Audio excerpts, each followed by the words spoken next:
Alright, this is a quick video on what's better, hub drives or mid drives. Yay! Alright, let's get started with mid drives. Now, what are the pros and cons of mid drives? Well, if you are a dumbass like my cousin and you try to climb a hill on a mid drive, you're gonna flip the bike because they're really torque. So the benefits of a mid drive: torque.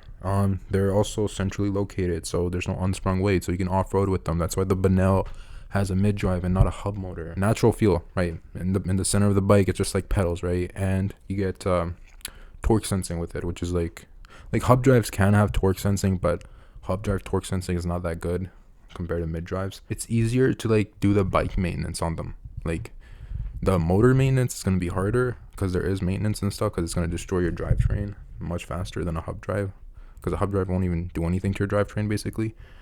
But mid drive will, because it goes through that. So if you have like a 6,000 watt like Bonnell or whatever, right, you're gonna go through chains quite a bit faster.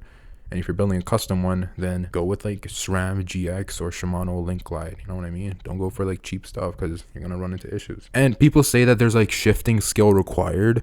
Well, my philosophy on that is very simple. Just don't be a fucking retard, bro. Like, you don't need skill to drive a mid drive. Just don't be a retard. Like, if you shift under power, you're gonna break something, of course. Like, just use your brain, bro. So if you just shift when there's like no pressure on the gears, you're good. Like, come on, bro. It's not that hard. Okay, it costs a lot more than a hub drive. A hub drive is hub drives are fairly cheap, you know. You can get like a hub drive and the battery for the same price as you'd pay for like a CYC X1, but it's not gonna be as fun. That's the issue. It's not gonna be the best. A hub motor will like most likely never be the best, just because of their like physical limitations of being on the fucking wheel. So if you want a thing like a Ferrari, you know, like the best or whatever, they're torque monsters and everything, and they climb hills like nothing. We'll hear it with Johnny later, Mr. Johnny. Hill climbing, I mean, this is where this thing was insane. Absolutely insane. I couldn't keep the front wheel down, and it would accelerate like the hill was flat. And that's the wheel maker that you guys know. Most bikes struggle up, but they usually get up it. I mean, this one was just like it was nothing. I can't describe how insane the acceleration is on this bike. You really have to be careful when you're in highest power level and your lowest gear, because this thing is, the newton meters of torque, it's over 200 newton meters of torque, but you apply that to the gear ratio that is here, and it's just insane. It's insane acceleration. It's hard to keep the front wheel down. You have. Now, most kids you see driving around your house, they're usually using hub motors because they're cheaper, they're easier to maintain. Except if you have a flat tire, then it's a pain in the ass. Hub drives are also better at wheeling than mid drives because the weight is in the back, so like you're rotating on the actual weight of the motor. It's just perfect for like wheeling, right? On the road, that is. But a mid drive, you can still wheelie, you just have to be like better at wheeling, right? Okay, so if you're like a commuter or like just want to go on road, or you're building like a drag bike, which, I mean, if you're building a drag bike, why are you watching my video? You know what I mean? Like, you should know what you're talking about then. But anyways, if you're any of those people, get a hub, okay? Those things will be perfect for you, because there's like basically no maintenance on them, right? You just drive them until something dies, I guess. I don't know. But if you want like a fun, playful, like if Sur-Rons are legal where you live, like they are over here, then go with a mid drive, because you can, you know, have fun and stuff. But you gotta understand, you gotta take care of it. It's gonna destroy your components faster, etc., etc., etc. It's gonna cost a lot more. Like my mid drive build is like 2 to 3 times more than a hub drive build. That would be like the same power. But in the summer, I'm going to be comparing both of them, so you guys can.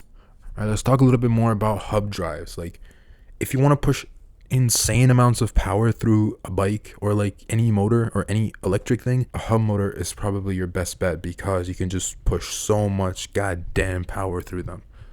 Like, because you don't have to like rely on like parasitic loss of going through the drivetrain, right? That's why if you're building like a drag bike, like all these like Asian people do, it's mostly a hub bike. The reason is because you can just push so many amps, and it's directly connected to the wheel, right? And you can cool it easier. But if you have like an off-road machine or anything that requires like good drivability, I guess, or good handling, then you're most likely going to go with a mid-drive, like a Stark Varg or a Bonnell or a Sur-Ron or literally any other bike. Also, I'm basically an expert at this stuff. Like, I'm super smart in this. So if you have any questions about any of this stuff, leave them in the comments or whatever. Also subscribe, bro. Holy shit, bro. I always forget to ask this. I always forget to tell you guys this. Subscribe, bro. Holy crap, bro. And like the video and whatever, bro. Come on now. And yeah, but only subscribe if you want to.